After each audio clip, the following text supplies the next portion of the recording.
ચોરો હવે ભગવાનને પણ નથી છોડતા. રાજ્યમાં અવારનવાર મંદિરમાં ચોરીની ઘટનાઓ બનતી હોય છે, ત્યારે વધુ એક ઘટના ખેડા જિલ્લામાંથી સામે આવી છે. ખેડાના રઢુ ગામ ખાતે આવેલ સંતરામ મંદિરની રૂમનો દરવાજો તોડીને તસ્કરોએ હાથ ફેરો કર્યો હતો. ખેડાના રઢુ ગામે આવેલ સંતરામ મંદિરના રૂમના દરવાજાના તાળા તોડી હાથ ફેરો કરાયો હતો. બે તિજોરીમાંથી સોના ચાંદીના છત્ર સહિત 7 લાખ રોકડ રકમની ચોરી કરી તસ્કરો ફરાર થઈ ગયા.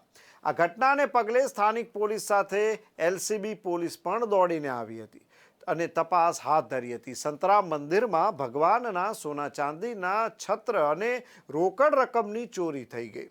આ ઉપરાંત 4 કિલો ચાંદી, 4 તોલા સોનું પણ ચોરાઈ ગયું. તસ્કરોએ રૂમમાં રહેલ વસ્તુઓને રફે દફે કરી નાખી અને તિજોરીનું લોક તોડીને ચોરીને અંજામ આપ્યો હતો. ભગવાનના મંદિરમાં ગર્ભગૃહની બાજુમાં આવેલ રૂમમાં તિજોરી તોડીને ચોરોએ હાથ સાફ કર્યો હતો.